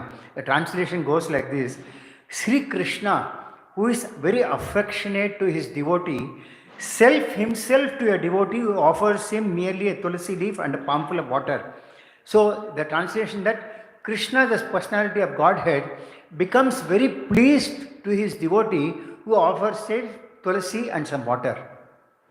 ದೇವೋತ್ತಮ ಪರಮಪುರುಷ ಕೃಷ್ಣ ಏನು ಹೇಳ್ತಾರೆ ಅಂದ್ರೆ, ಯಾರು ಆ ಭಗವಂತನಿಗೆ ಪ್ರೀತಿಯಿಂದ ಒಂದು ತುಳಸಿ ದಳವನ್ನು ಅರ್ಪಿಸ್ತಾರೋ ಅದು ಅವರಿಗೆ ತುಂಬಾ ಸಂತೋಷವನ್ನು ಉಂಟು ಮಾಡುತ್ತೆ. So Advaita Acharya started thinking there is no way that one can pay debt to the personality of Godhead. There is no way one can repay his debt to the personality of a Godhead. ಅದ್ವೈತಾಚಾರ್ಯರು ಈ ರೀತಿಯಾಗಿ ಆಲೋಚನೆ ಮಾಡ್ತಾರೆ, ನಮಗೆ ಯಾವುದೇ ದಾರಿ ಇಲ್ಲ ಭಗವಂತ ನಮಗೆ ಕೊಟ್ಟಿರುವಂತಹ ಋಣವನ್ನು ತೀರಿಸಕ್ಕೆ. And he says that there is no possession with me that is more than a tulsi leaf and water. ಅದಲ್ಲದೆ ನನ್ನಲ್ಲಿ ಈ ತುಳಸಿ ದಳ ಮತ್ತೆ ಈ ನೀರನ್ನು ಹೊರತುಪಡಿಸಿ ಬೇರೆ ಯಾವುದು ನನ್ನ ಬಳಿ ಇಲ್ಲ. By offering this, Krishna becomes pleased. ಈ ಎರಡನ್ನು ಭಗವಂತನಿಗೆ ಅರ್ಪಿಸುವುದರಿಂದ ಭಗವಂತ ಕೃಷ್ಣ ಸಂತೋಷ ಪಡ್ತಾರೆ. And he then starts offering tulsi buds in tulsi manjaris in Ganges water. ಅನಂತರ ಅವರು ಈ ತುಳಸಿ ಮಂಜರಿಯನ್ನು ಗಂಗಾ ತೀರ್ಥದೊಂದಿಗೆ ಅರ್ಪಿಸಕ್ಕೆ ಶುರು ಮಾಡ್ತಾರೆ. And he appeals to Lord Krishna very loudly. ಮತ್ತೆ ಜೋರಾಗಿ ಭಗವಂತನ ಬಳಿ ಪ್ರಾರ್ಥನೆ ಮಾಡ್ತಾರೆ. To the extent that Lord Krishna is forced to hear and come here. ಅದೆಷ್ಟು ಜೋರಾಗಿ ಅವರು ಪ್ರಾರ್ಥನೆ ಮಾಡ್ತಾರೆ ಅಂದ್ರೆ ಭಗವಂತನಿಗೆ ಬೇರೆ ದಾರಿ ಇಲ್ಲ, ಆ ಪ್ರಾರ್ಥನೆಯನ್ನು ಕೇಳಿ ಅವರು ಇಲ್ಲಿ ಬರಬೇಕು. So one of the reasons that Sri Chaitanya Mahaprabhu appeared is due to the strong prayers of Sri Advaita Acharya. So ಈ ರೀತಿಯಾಗಿ ಅದ್ವೈತ ಆಚಾರ್ಯರ ಆ ಬಲವಾದಂತಹ ಪ್ರಾರ್ಥನೆಯಿಂದಾಗಿ ಭಗವಂತ ಕಲಿಯುಗದಲ್ಲಿ ಅವತಾರ ಮಾಡ್ತಾರೆ. So the Lord, who is a protector of religious principles, he appeared by the prayer of his sincere devotee. ಆದ್ದರಿಂದ ಯಾರು ಈ ಧರ್ಮವನ್ನು ಎತ್ತಿ ಹಿಡಿಲಿಕ್ಕೆ ಅಥವಾ ಧರ್ಮವನ್ನು ಕಾಪಾಡಲಿಕ್ಕೆ ಬರ್ತಿದ್ದಾರೋ ಅವರು ಅವರ ಒಬ್ಬ ನಿಷ್ಠಾವಂತ ಶುದ್ಧ ಭಕ್ತರಿಂದಾಗಿ ಅವರ ಪ್ರಾರ್ಥನೆಯಿಂದ ಇಲ್ಲಿ ಅವತಾರ ಮಾಡ್ತಾರೆ. So thus Sri Chaitanya Mahaprabhu has appeared as an incarnation to preach unalloyed love of God. So ಈ ರೀತಿಯಾಗಿ ಭಗವಂತನ ಆ ಶುದ್ಧ ಪ್ರೇಮವನ್ನು ಹರಡಲಿಕ್ಕೆ ಭಗವಂತ ಚೈತನ್ಯ ಮಹಾಪ್ರಭುವಾಗಿ ಅವತಾರ ಮಾಡ್ತಾರೆ. Now some more, the Lord also desired, there are two more reasons for which the Lord had appeared. The Lord wanted to taste the sweet essence of the mellows of love of Godhead. That means devotees relish love of Godhead, but how will the Lord know how they taste this? ಅದಲ್ಲದೆ ಮತ್ತೆರಡು ಯಾಕೆ ಕಾರಣಗಳಿದೆ ಭಗವಂತ ಅವತಾರ ಮಾಡ್ತಾರೆ ಅನ್ನೋದಕ್ಕೆ. ಭಗವಂತ ಭಕ್ತರು ಏನಿದ್ದಾರೆ ಅಂದ್ರೆ ಭಕ್ತರು ಆ ಭಗವಂತನ ಪ್ರೀತಿಯನ್ನು ಅನುಭವಿಸ್ತಾರೆ. ಆದ್ರೆ ಭಗವಂತನಿಗೆ ಹೇಗೆ ಗೊತ್ತಾಗುತ್ತೆ ಆ ಪ್ರೀತಿಯ ರಸ ಹೇಗಿರುತ್ತೆ ಅಂತ. So he thought that by propagating devotional service, I myself will relish the taste of devotional service. ಆದ್ದರಿಂದ ಈ ಭಕ್ತಿ ಸೇವೆಯನ್ನು ಹರಡೋ ಮೂಲಕ ನಾನು ಸ್ವಯಂ ಆ ಭಕ್ತಿ ಸೇವೆಯ ಆ ರುಚಿ ಏನಿದೆ ಅದನ್ನು ನಾನು ಸವಿತೀನಿ ಅಂತ ಅವತಾರ ಮಾಡ್ತಾರೆ. Then he thought that this whole universe is filled with worship in majesty. ಈ ಇಡೀ ಜಗತ್ತೇ ಭಗವಂತನನ್ನು ಆ ಎತ್ತರದಲ್ಲಿ ಅಂದ್ರೆ ಆ ಎತ್ತರದ ಸ್ಥಿತಿಯಲ್ಲಿ ಆರಾಧಿಸುವುದರಲ್ಲಿ ಮುಳುಗಿ ಹೋಗಿದೆ. But love for me gets weakened when opulence is worshipped. ಆದರೆ ಆ ಆರಾಧನೆಯಲ್ಲಿ ಯಾವಾಗ ಸಂಪತ್ತು ಜಾಸ್ತಿ ಆಗುತ್ತೋ ಅಲ್ಲಿ ಆ ಪ್ರೀತಿ ಕಮ್ಮಿ ಇರುತ್ತೆ. If I am considered as a supreme Lord, if I do not become subservient to my love, it cannot control me. That means if people worship me as Lord, Supreme God, it cannot bring me under their control. ಆದರೆ ಭಗವಂತ ನನ್ನನ್ನು ಈ ದೇವೋತ್ತಮ ಪರಮಪುರುಷ ಎಲ್ಲದರ ಸರ್ವ ನಿಯಂತ್ರಕ ಅನ್ನೋದು ಆ ರೀತಿಯಾಗಿ ಆರಾಧನೆ ಮಾಡಿದ್ರೆ ಅವರು ಅಂದ್ರೆ ನಾನು ಅವರ ಕಂಟ್ರೋಲ್ ಅಲ್ಲಿ ಇರೋದಿಲ್ಲ. In Bhagavad Gita, the Lord says, "Yatamam prapadyante." That means whatever way a devotee surrenders unto me, I reward him accordingly. ಯಾವ ರೀತಿಯಾಗಿ ಅಂದ್ರೆ ಭಗವಂತ ಹೇಳ್ತಾರೆ ಭಗವದ್ಗೀತೆಯಲ್ಲಿ, ಭಕ್ತರು ನನಗೆ ಯಾವ ರೀತಿಯಲ್ಲಿ ಶರಣಾಗ್ತಾರೋ ಆ ರೀತಿಯಾಗಿ ನನ್ನ ಅವರ ಜೊತೆ ವ್ಯವಹಾರ ಇರುತ್ತೆ. If one devotee cherishes pure loving devotion to me, thinking of me as his son, his friend, his beloved, regarding himself as great and considering me as equal or inferior, I become subordinate to him. That means Krishna is thinking, if somebody considers me as his friend, as his wife or his lover, I consider that to be better than anything else. ಭಗವಂತ ಇಲ್ಲಿ ಸ್ವಯಂ ಹೇಳ್ತಾರೆ, ಯಾರು ನನ್ನನ್ನು ತುಂಬಾ ಪ್ರೀತಿಯಿಂದ ಒಬ್ಬ ಮಗನಾಗಿ ಅಥವಾ ಫ್ರೆಂಡ್ ಆಗಿ ನೋಡ್ತಾರೋ ಅದಕ್ಕಿಂತ ಶ್ರೇಷ್ಠವಾಗಿದ್ದು ನಾನು, ಅವರೇನು ಹೇಳ್ತಾರೆ ಅದನ್ನು ನಾನು ಒಪ್ಪಿಕೊಳ್ತೇನೆ. One who considers himself as equal to me or inferior to me, I become subordinate to him. ಯಾರು ನನ್ನನ್ನು ಸಮಾನವಾಗಿ ಕಾಣ್ತಾರೋ ಅಥವಾ Inferior to him. Who considers the Lord to be inferior to a devotee? Okay, ಮತ್ತೆ ಭಗವಂತನನ್ನು ಭಕ್ತರಿಗಿಂತ ಕೆಳ ಅಂತ ತಿಳ್ಕೊಳ್ತಾರೋ I become subordinate to him. ನಾನು ಅವರಿಗೆ ದಾಸನಾಗ್ತೀನಿ. So that means one who thinks the Lord to be inferior, the Lord considers him to be a higher person than him. So ಈ ರೀತಿಯಾಗಿ ಭಗವಂತ ಯಾರು ಭಕ್ತರಿಗಿಂತ ನನ್ನನ್ನು ಕೆಳಗೆ ಅಂತ ತಿಳಿಸ್ಕೊಳ್ತಾರೋ ಅವರ ದಾಸನಾಗ್ತಾರಂತೆ. He says, devotional service unto me by the living beings revives their eternal life. So when we perform devotional service, that revives our eternal life of Satchidananda, that is eternity, bliss and knowledge. ನಾವು ಯಾವಾಗ ಈ ಭಕ್ತಿ ಸೇವೆಯನ್ನು ಮಾಡ್ತೀವೋ ನಮಗೆ ಅವಾಗ ನಮ್ಮ ಶಾಶ್ವತವಾದಂಥ ರೂಪ ಅಂದ್ರೆ ಆ ಭಗವಂತನ ಶಾಶ್ವತ ರೂಪ ಸಚ್ಚಿದಾನಂದ ಏನಿದೆ ಅದನ್ನು ನಾವು ಅನುಭವಿಸ್ತೀವಿ. And then he addresses the residents of Braja. He says that your affection to me is my good fortune, is your good fortune. Your affection to me is your good fortune. ಅದೇ ರೀತಿ ವೃಜದಲ್ಲಿರುವಂತಹ ಭಕ್ತರಿಗೆ ಭಗವಂತ ಹೇಳ್ತಾರೆ, ನಿಮ್ಮಲ್ಲಿರುವಂತಹ ನನಗೋಸ್ಕರ ನಿಮ್ಮಲ್ಲಿರುವಂತಹ ಪ್ರೀತಿ ಏನಿದೆ ಅದು ನಿಮ್ಮ ಅದೃಷ್ಟ. And it is the only means by which you have obtained my favor.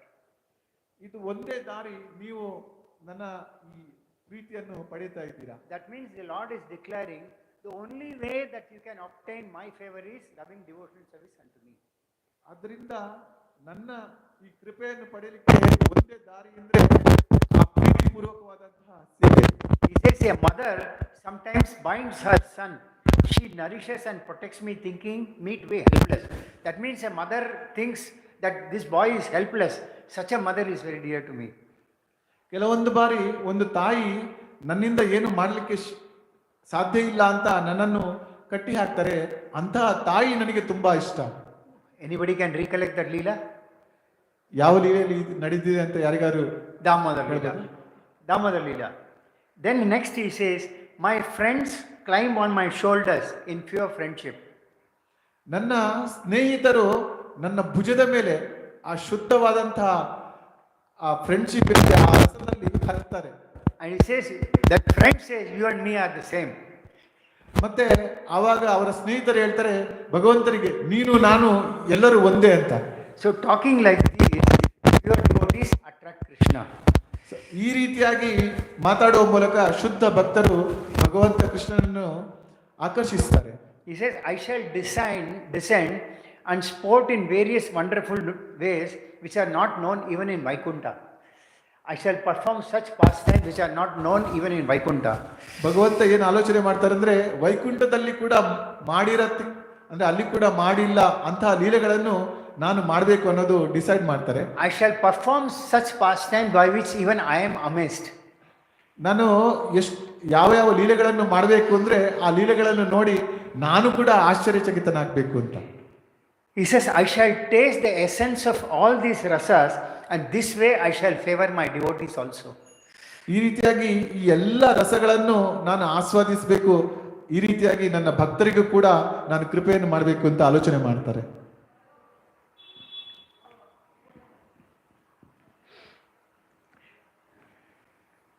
I'll skip a few things because we are short of time. It further mentions that Radha and Krishna are one and the same, but they have assumed two bodies. ಮತ್ತೆ ಮುಂದುವರೆದಲ್ಲಿ ಏನು ಹೇಳ್ತಾರೆ ಅಂದ್ರೆ ರಾಧಾ ಮತ್ತೆ ಕೃಷ್ಣ ಇಬ್ಬರೂ ಕೂಡ ಒಂದೇ, ಆದ್ರೆ ಎರಡು ದೇಹವನ್ನು ಪಡೆದಿರ್ತಾರೆ. They enjoy each other's mellows of taste of devotional service. ಮತ್ತೆ ಅವರು ಒಬ್ಬರ ಜೊತೆ ಒಬ್ಬರು ಏನ್ ಮಾಡ್ತಾರೆ ಅಂದ್ರೆ ಆ ಭಗವಂತನ ಆ ಪ್ರೀತಿಯ ಆ ರಸವನ್ನು ಸವಿತಾರೆ. And then again they have combined together as Sri Krishna Chaitanya Mahaprabhu to taste the relationship of a devotee to the Lord.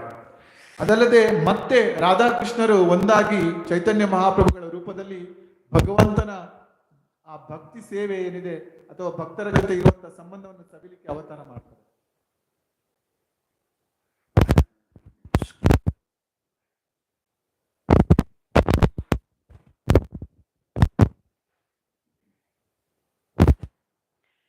So there are three internal reasons why Chaitanya Mahaprabhu appears as Chaitanya Mahaprabhu.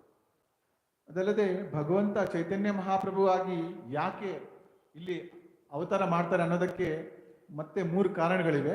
He says one is to understand the greatness of Srimati Radharani's love, because Radharani is the topmost servant of Krishna. So he couldn't understand how great her love towards him is. That is one of the reasons he appears as Chaitanya Mahaprabhu. ಮೊದಲನೇ ಕಾರಣ, ಶ್ರೀಮತಿ ರಾಧಾರಾಣಿ ಅವರು ಭಗವಂತನ ಶ್ರೇಷ್ಠ ಭಕ್ತರಾಗಿರ್ತಾರೆ. ಯಾವ ರೀತಿಯಾಗಿ ಭಗವಂತನನ್ನು ಅವರು ಪ್ರೀತಿ ಮಾಡ್ತಾ ಇದ್ದಾರೆ, ಆ ಪ್ರೀತಿಯನ್ನು ಅನುಭವಿಸಲಿಕ್ಕೆ, ಅರ್ಥ ಮಾಡ್ಕೊಳ್ಳಿಕ್ಕೋಸ್ಕರ ಅವತಾರ ಮಾಡ್ತಾರೆ. Krishna is very, very sweet, but he did not realize how sweet he is. ಭಗವಂತ ತುಂಬಾ ಮಧುರವಾಗಿದ್ದಾರೆ, ಆದ್ರೆ ಅವರು ಎಷ್ಟು ಮಧುರವಾಗಿದ್ದಾರೆ ಅಂತ ಅವ್ರಿಗೆ ಗೊತ್ತಿಲ್ಲ. Now Radharani enjoys with Krishna in conjugal love, but Krishna could not realize that. Shrimati Radharani ಭಗವಂತನ ಜೊತೆ ಆ ಮಾಧುರ್ಯ ರಸವನ್ನು ಸವಿತಾರೆ, ಆದ್ರೆ ಕೃಷ್ಣನಿಗೆ ಅದು ಯಾವ ರೀತಿಯಾಗಿದೆ, ಆ ಸವಿ ಯಾವ ರೀತಿಯಾಗಿದೆ ಅನ್ನೋದು ಗೊತ್ತಾಗುತ್ತಿಲ್ಲ. Krishna made lot of efforts to try and taste, but he could not understand how Srimati Radharani enjoyed pleasure out of Krishna. ಭಗವಂತ ಅನೇಕ ಪ್ರಯತ್ನಗಳನ್ನು ಮಾಡ್ತಾರೆ, ಆದ್ರೆ ಯಾವ ರೀತಿಯಾಗಿ ಶ್ರೀಮತಿ ರಾಧಾರಾಣಿ ಈ ಮಾಧುರ್ಯ ರಸವನ್ನು ಅನುಭವಿಸ್ತಾ ಇದ್ದಾರೆ ಅನ್ನೋದನ್ನು ಅರ್ಥ ಮಾಡ್ಕೊಳ್ಳಿಕ್ಕೆ ಅವರಿಗೆ ಸಾಧ್ಯವಾಗ್ತಾ ಇರಲಿಲ್ಲ. So he decided to descend with her luster and mood, at the same time establish Yuga Dharma.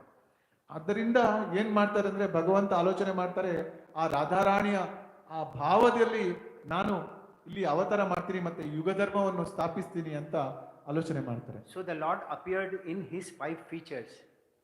The Lord appeared as Chaitanya Mahaprabhu in his 5 features. ಈ ರೀತಿಯಾಗಿ ಭಗವಂತ 5 ವಿಶೇಷವಾದ ವ್ಯಕ್ತಿತ್ವ Features. Not guna, no, forms you take, 5 forms. 5 forms.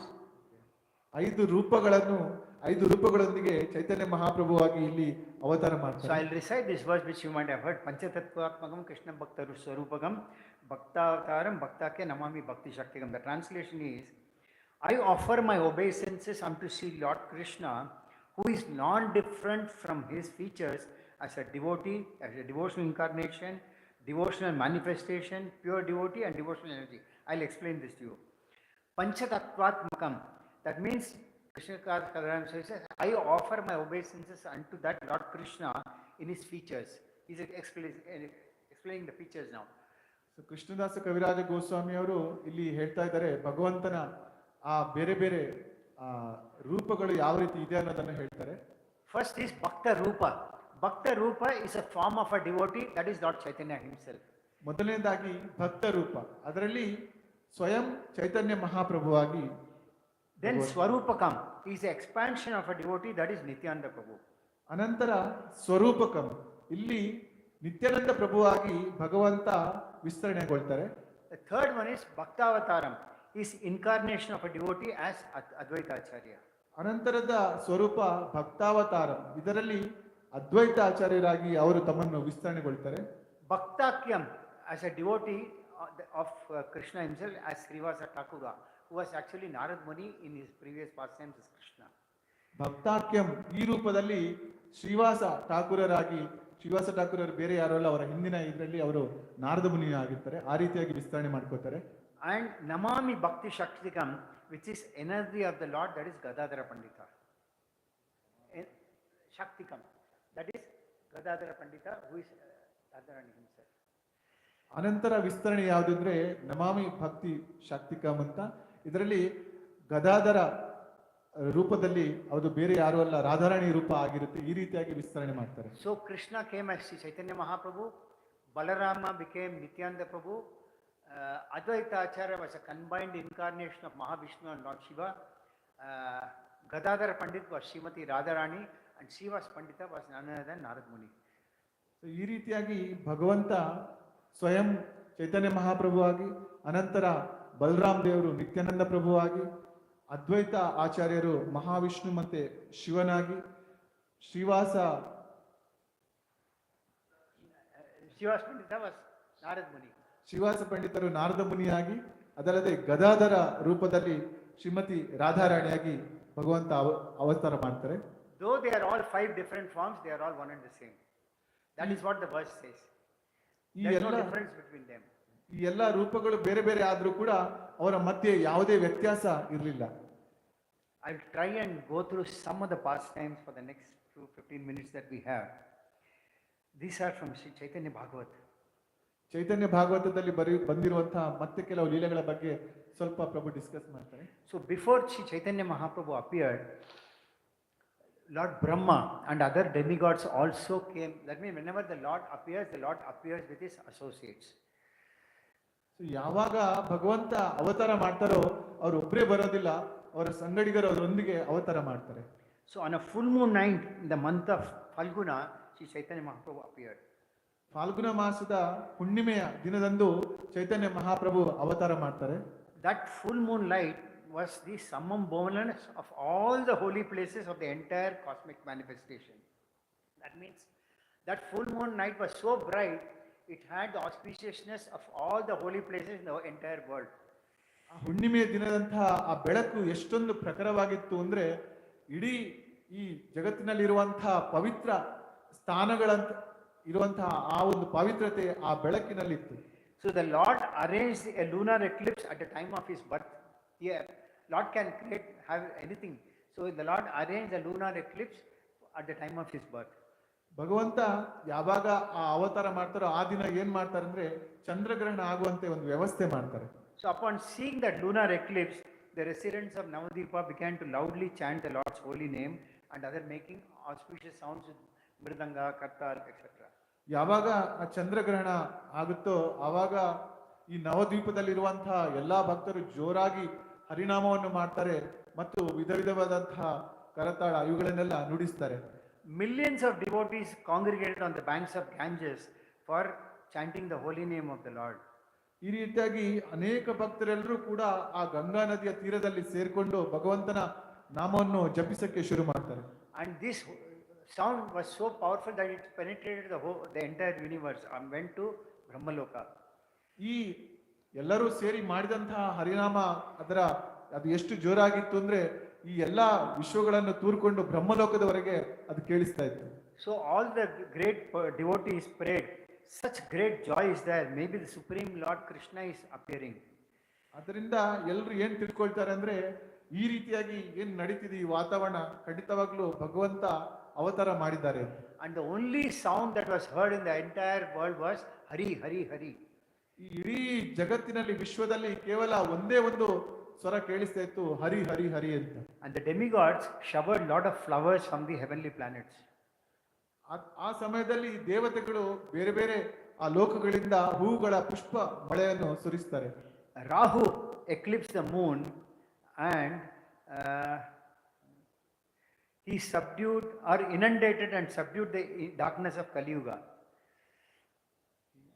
The Rahu subdued the Kali Yuga, darkness of Kali Yuga, and the Supreme Lord became manifest. ಈ ರೀತಿಯಾಗಿ ರಾಹು ಏನ್ ಮಾಡ್ತಾರೆ ಅಂದ್ರೆ ಆ ಚಂದ್ರನಿಗೆ ಅಡ್ಡ ಹೋಗಿ ಚಂದ್ರಗ್ರಹಣವನ್ನು ಮಾಡ್ತಾರೆ ಮತ್ತೆ ಕಲಿಯುಗದಲ್ಲಿ ಈ ಅಜ್ಞಾನವನ್ನು ತುಂಬಕ್ಕೆ ಪ್ರಯತ್ನ ಪಡ್ತಾರೆ.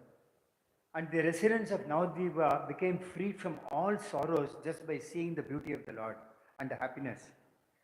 ಈ ನವದ್ವೀಪದಲ್ಲಿ ಇರುವಂತಹ ಭಕ್ತರೆಲ್ಲರೂ ಕೂಡ ಆ ಭಗವಂತನ ಅವತಾರವನ್ನು ನೋಡಿ ತುಂಬಾನೇ ಖುಷಿ ಪಡ್ತಾರೆ. Sounds of victory was sounded everywhere across the universe. ಮತ್ತೆ ಇಡೀ ವಿಶ್ವದಲ್ಲಿ ಕೂಡ ತುಂಬಾ ವಿಶೇಷವಾದಂತಹ ಧ್ವನಿ ಮೊಳಗ್ತಾ ಇರುತ್ತೆ. But for Kali personality, it was a calamity in the midst of all this. For the personality of Kali, it was a disgust. ಆದ್ರೆ ಈ ಕಲಿಗೆ ಏನಾಗಿದೆ ಅಂದ್ರೆ ಇದೆಲ್ಲವನ್ನು ಕೂಡ ತಡ್ಕೊಳ್ಳಿಕ್ಕೆ ಆಗ್ತಾ ಇಲ್ಲ. The demigods sang very nice, beautiful prayers glorifying Sri Chaitanya's appearance. ದೇವತೆಗಳು ತುಂಬಾ ಚೆನ್ನಾಗಿ ಈ ಚೈತನ್ಯ ಮಹಾಪ್ರಭುಗಳ ಅವತಾರವನ್ನು ಹಾಡ್ತಾರೆ. The Lord was so beautiful and attractive. Those who saw the beauty of the Lord, that was enough for them to become free from all miseries. ಭಗವಂತನ ಆ ರೂಪ ಎಷ್ಟೊಂದು ಅದ್ಭುತವಾಗಿತ್ತು, ಮೋಹಕವಾಗಿತ್ತು ಅಂದ್ರೆ ಕೇವಲ ಆ ರೂಪವನ್ನು ದರ್ಶನ ಮಾಡಿದ್ರೆ ಸಾಕು ಎಲ್ರಿಗೂ ಮುಕ್ತಿ ಗ್ಯಾರಂಟಿ ಆಗುತ್ತೆ. This is an occasion where Lord Brahma, Lord Shiva and all the demigods took up their new various forms And they started utilizing this lunar eclipse to sing Lord Hari's name. ಈ ರೀತಿಯಾಗಿ ಬ್ರಹ್ಮ ಶಿವ ಮುಂತಾದ ದೇವತೆಗಳೆಲ್ಲ ಏನ್ ಮಾಡ್ತಾರೆ ಅಂದ್ರೆ ಭಗವಂತನ ಈ ಚಂದ್ರಗ್ರಹಣದ ಸಮಯದಲ್ಲಿ ಬೇರೆ ಬೇರೆ ರೂಪದಲ್ಲಿ ಬಂದು ಭಗವಂತನ ದರ್ಶನವನ್ನು ಮಾಡ್ತಾರೆ. They all came to Mother Sachi's house and offered nice prayers and offered obeisances to Sri Chaitanya. ಇವರೆಲ್ಲರೂ ಕೂಡ ಶಚಿಮಾತೆಯ ಮನೆಗೆ ಬರ್ತಾರೆ ಮತ್ತು ಚೈತನ್ಯ ಮಹಾಪ್ರಭುಗಳಿಗೆ ವಿಧವಾಗಿ ಪ್ರಾರ್ಥನೆಯನ್ನು ಸಲ್ಲಿಸ್ತಾರೆ. Some offered chamara, some offered umbrella to the child. ಕೆಲವರು ಆ ಮಗುವಿಗೆ ಚಾಮರವನ್ನು ಬೀಸ್ತಾರೆ, ಮತ್ತೆ ಕೆಲವರು ಮಗುವಿಗೆ ಆ ಕೊಡೆಯನ್ನು ಹಿಡಿತಾರೆ.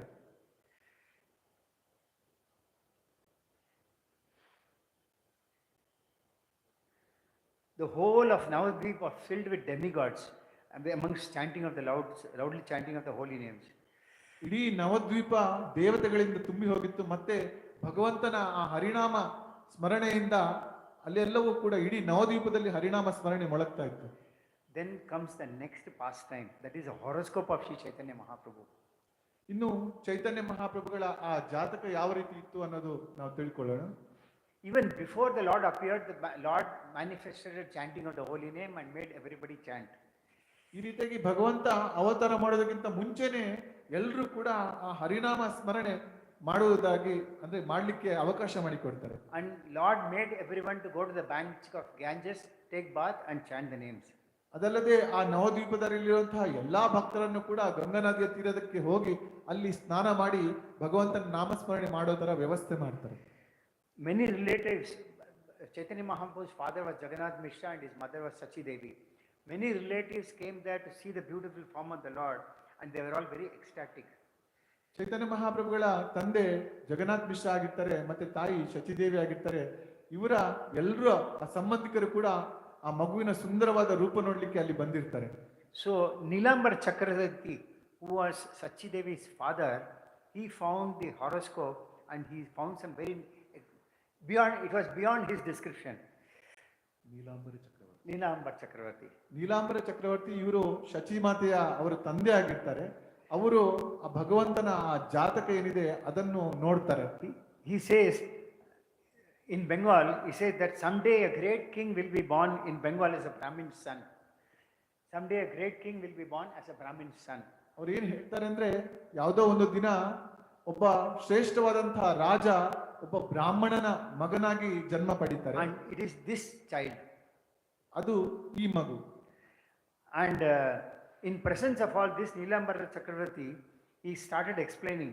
He says that he had lot of difficulty in understanding the horoscope of this child. ಅಂದ್ರೆ ಈ ಗ್ರಹಗತಿಗಳನ್ನು, ಈ ಜಾತಕದಲ್ಲಿರುವಂತಹ ಗ್ರಹಗತಿಗಳನ್ನು ಅರ್ಥ ಮಾಡ್ಕೊಳ್ಳಕ್ಕೆ ನೀಲಾಂಬರ ಚಕ್ರವರ್ತಿ ಅವರಿಗೆ ತುಂಬಾ ಕಷ್ಟ ಆಗ್ತಾ ಇರುತ್ತೆ. He says the qualities of this child are such that is beyond my description. ಈ ಮಗುವಿನ ಆ ಗುಣಗಳು ಹೇಗಿವೆ ಅಂದ್ರೆ ನನಗೆ ಅದನ್ನು ವಿವರಣೆ ಕೂಡ ಮಾಡಲಿಕ್ಕೆ ಸಾಧ್ಯ ಇಲ್ಲ. This child will conquer the learning of Brihaspati, the guru of the demigods. ಈ ಮಗು ಏನಿದೆ ಅಂದ್ರೆ ಯಾವ ರೀತಿ ಮಗುವಿನ ಆ ಶಿಕ್ಷಣ ಇರುತ್ತೆ ಅಂದ್ರೆ, ಆ ಜ್ಞಾನ ಇರುತ್ತೆ ಅಂದ್ರೆ ದೇವತೆಗಳ ಆ ಗುರುವಾಗಿರುವಂತಹ ಬೃಹಸ್ಪತಿ ಅವರ ಜ್ಞಾನವನ್ನು ಕೂಡ ಮೀರಿಸಿದಾಗೆ ಈ ಮಗುವಿನ ಜ್ಞಾನ ಇರುತ್ತೆ. He said this child is none other than the Supreme Lord Narayana himself. ಈ ಮಗು ಬೇರೆ ಯಾರು ಅಲ್ಲ, ಸ್ವಯಂ ದೇವತಮ ಪರಮಪುರುಷ ನಾರಾಯಣನಾಗಿದ್ದಾನೆ. And he will establish the essence of religion throughout the world. ಅದಲ್ಲದೆ ಈ ಧರ್ಮ ಏನಿದೆ ಇದನ್ನು ಇಡೀ ವಿಶ್ವದಲ್ಲಿ ಸ್ಥಾಪನೆ ಮಾಡ್ತಾರೆ.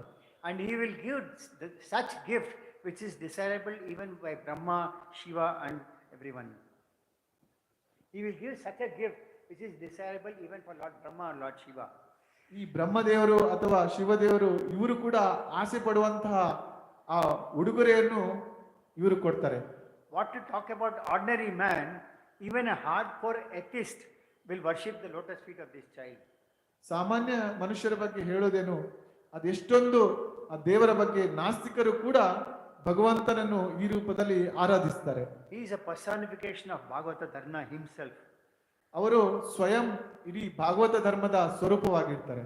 Just as Lord Narayana incarnated to establish religious principle, this child has appeared to accomplish great achievements.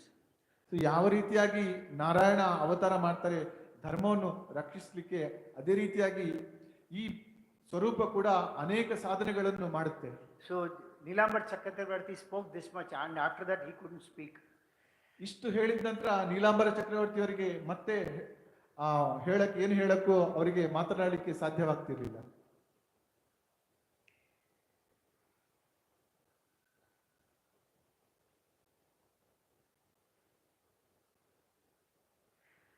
Chaitanya Mahaprabhu appeared on the full moon night of Falguna, and Nityananda Prabhu appeared on the 13th night of the waxing moon. Both these days are auspicious and also transcendental. Phalguna ಮಾಸದ ಹುಣ್ಣಿಮೆಯ ದಿನದಂದು ಚೈತನ್ಯ ಮಹಾಪ್ರಭು ಅವತಾರ ಮಾಡಿದ್ರೆ Nityananda Prabhu on the 13th night of the waxing moon. 13ನೇ ಅಂದ್ರೆ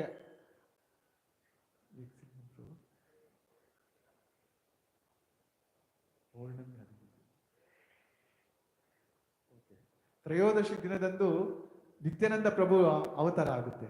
And Krishnadas Kaviraj Goswami says that whoever hears this pastime of Lord Chaitanya Mahaprabhu's birth becomes free from all miseries of life and death. Krishnadasa Kaviraja Goswami ಅವರು ಏನು ಹೇಳ್ತಾರೆ ಅಂದ್ರೆ, ಯಾರು ಈ ಚೈತನ್ಯ ಮಹಾಪ್ರಭುಗಳ ಲೀಲೆಗಳನ್ನು ಕೇವಲ ಶ್ರವಣ ಮಾಡ್ತಾರೋ ಅವರ ಎಲ್ಲ ಹಿಂದಿನ ಜನ್ಮ ಜನ್ಮಾಂತರಗಳಿರುವಂತಹ ಪಾಪಗಳೆಲ್ಲ ನಿರ್ಮೂಲನೆ ಆಗುತ್ತೆ. So in the name giving ceremony, actually many relatives, friends, everybody had gathered. Name giving ceremony. ಭಗವಂತನ ನಾಮಕರಣ ಸಮಾರಂಭ ಏನಿದೆ ಅದರಲ್ಲಿ ಅನೇಕ ಭಗವಂತನ ಅಲ್ಲಿ ರಿಲೇಟಿವ್ಸ್ ಎಲ್ಲ ಬಂದಿರ್ತಾರೆ. And they kept Srimad Bhagavatam and many other material opulences, but the Lord picked up Srimad Bhagavatam. ಅಲ್ಲಿ ಆ ಮಗುವಿನ ಎದುರಿಗೆ ಶ್ರೀಮದ್ ಭಾಗವತಂ ಅದಲ್ಲದೆ ಅನೇಕ ಬೆಲೆ ಬಾಳುವಂತ ಇತರ ವಸ್ತುಗಳ ಎಲ್ಲವನ್ನು ಇಟ್ಟಿರ್ತಾರೆ. ಆದ್ರೆ ಈ ಮಗು ಹೋಗಿ ಏನ್ ಮಾಡ್ತಾರೆ ಅಂದ್ರೆ ಶ್ರೀಮದ್ ಭಾಗವತವನ್ನು ಆಯ್ಕೆ ಮಾಡುತ್ತೆ. Right from the time this boy Nimai appeared, he would cry very loudly, and when he would cry loudly, the ladies would pick him up and they would chant the names of the Lord. Then he will keep quiet. ಯಾವಾಗಿಂದ ಈ ನಿಮಾಯಾಗಿ ಭಗವಂತ ಇಲ್ಲಿ ಅವತಾರ ಮಾಡ್ತಾರೋ ಅವ್ರು ಜೋರಾಗಿ ಅಳ್ತಾರೆ. ಜೋರಾಗಿ ಅತ್ತಾಗ ಅಲ್ಲಿರುವಂತಹ ಮಹಿಳೆಯರು ಏನ್ ಮಾಡ್ತಾರೆ ಅಂದ್ರೆ ಭಗವಂತನನ್ನು ಕೈಯಲ್ಲಿ ಎತ್ಕೊಂಡು ಜೋರಾಗಿ ಹರಿನಾಮವನ್ನು ಹೇಳ್ತಾರೆ. ಆವಾಗ ಈ ಮಗು ಸುಮ್ಮನಾಗ್ತಿತ್ತು. And again when they stop chanting, he will start crying again. ಯಾವಾಗ ಅವರು ಮತ್ತೆ ಹರಿನಾಮ ಮಾಡೋದನ್ನು ನಿಲ್ಲಿಸ್ತಾರೋ ಆವಾಗ ಮತ್ತೆ ಈ ಮಗು ಅಳ್ಳಿಕ್ಕೆ ಶುರು ಮಾಡ್ತಾರೆ. And again he will stop when they start chanting the holy name of the Lord. And in this way he made everyone chant the name of the Lord continuously. ಮತ್ತೆ ಯಾವಾಗ ಅವರು ಆ ಹರಿನಾಮ ಸ್ಮರಣೆಯನ್ನು ಮಾಡ್ತಾರೋ ಮತ್ತೆ ಮಗು ಸುಮ್ಮನೆ ಇರ್ತಿತ್ತು. ಸೊ ಈ ರೀತಿಯಾಗಿ ಎಲ್ಲರೂ ಕೂಡ ಹರಿನಾಮ ಸ್ಮರಣೆಯನ್ನು ಮಾಡುವ ಹಾಗೆ ಆ ಮಗು ಮಾಡ್ತಾ ಇತ್ತು.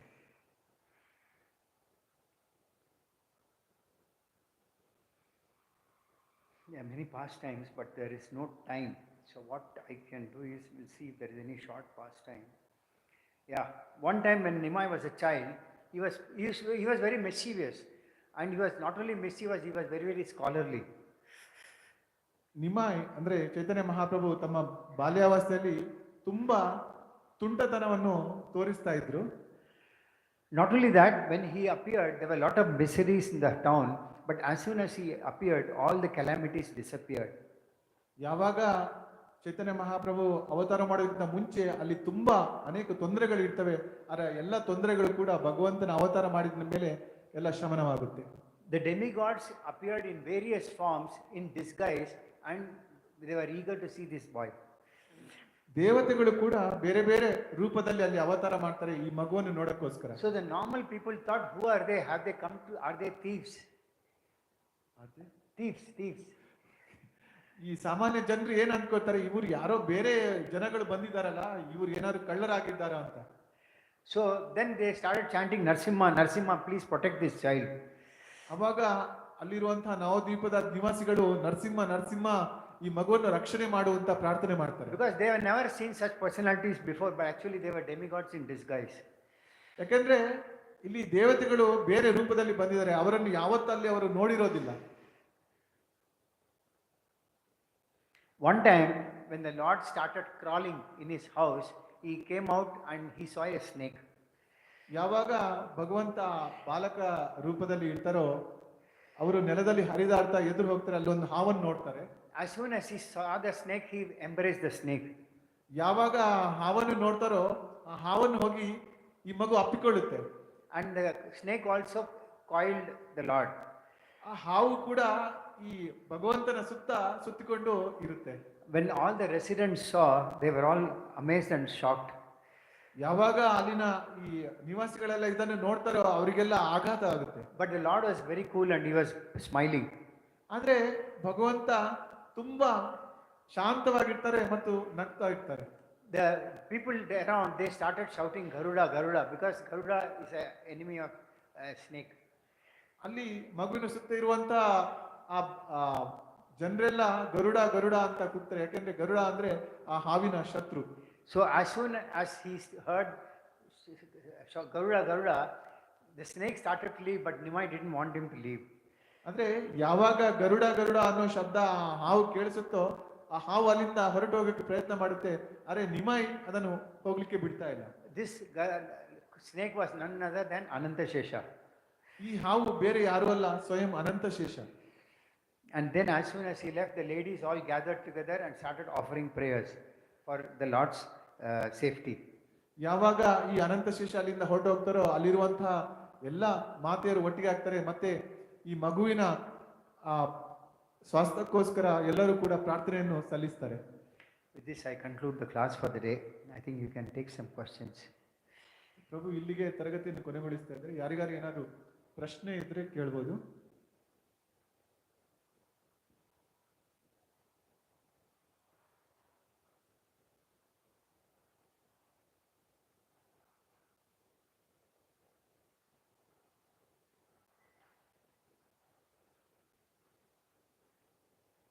Any questions? Otherwise I can conclude the day class. Yes, Prabhu.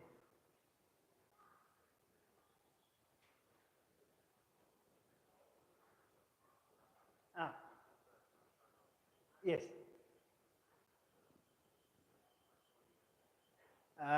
Whatever was there in Chaitanya Charitamrita, I picked up. So further details of what Upapurana it is, I don't know.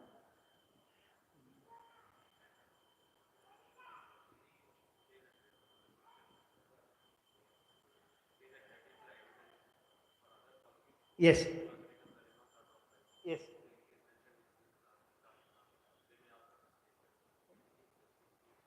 There's a quote from Mahabharata which I quoted. Srimad Bhagavatam is there. What is the famous verse in Srimad Bhagavatam that this Kali Yuga people worship? Yajnai Sankirtan Praja Yajanti Ismedasaha. That is a verse from Srimad Bhagavatam, Mahabharata, Upapuranas. Then 2-3 more are there. I didn't dwell into detail because all these references are given in Chaitanya Charitamrita. Adi Leela, if you see 13-14 chapter, it is all there in detail. Prabhu question ಏನು ಮಾಡಿದ್ರು ಅಂದರೆ ವೈರಾಗ್ಯ ಸನ್ಯಾಸವನ್ನು ತಗೊಂಡಾಗ ಅದಕ್ಕೆ ಎಲ್ಲಿ reference ಇದು ಬರುತ್ತೆ ಅಂತ ಸ್ಕ್ರಿಪ್ಚರ್ಸ್ಗಳಲ್ಲಿ. ಸೊ ಪ್ರಭು ಹೇಳ್ತಾ ಇದ್ರು ಮಹಾಭಾರತದಲ್ಲೂ ಇದೆ, ಅಲ್ಲದೆ ಶ್ರೀಮದ್ ಭಾಗವತಮಲ್ಲೂ ಕೂಡ ಇದರ ರೆಫರೆನ್ಸ್ ಇರುತ್ತೆ. ಇದೆಲ್ಲವನ್ನು ಕೂಡ ಆ ಚೈತನ್ಯ ಚರಿತಾಮೃತದಲ್ಲಿ ಆದಿಲೀಲದಲ್ಲಿ ವಿವರಿಸಿದ್ದಾರೆ. In Mahabharata section, name also is given, Vishnu Dharmottara or something like that is there in Mahabharata. That in that the reference is given. Yeah, anybody else? ಬೇರೆ ಯಾರಿಗಾರು ಏನಾದರೂ ಪ್ರಶ್ನೆ ಇದೆಯಾ?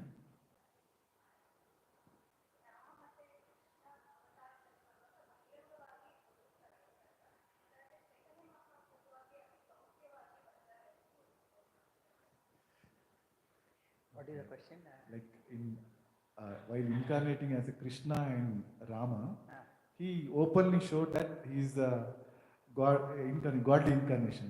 But in the form of Chaitanya Mahaprabhu, why he wanted to keep secret that he is the incarnation of Lord? Okay. One name of Chaitanya Mahaprabhu is called Channa Avatara, that is covered incarnation. ಚೈತನ್ಯ ಮಹಾಪ್ರಭುಗಳ ಒಂದು ಹೆಸರು ಏನಿದೆ ಅಂದ್ರೆ ಚನ್ನಾವತಾರ ಅಂತ, ಅಂದ್ರೆ ಭಗವಂತನ ಗುಪ್ತ ರೂಪ ಅಂತ. Now, if he declares himself to be the personality of Godhead, then there is a gap when one worships him as a devotee and one worships him as a supreme personality of Godhead.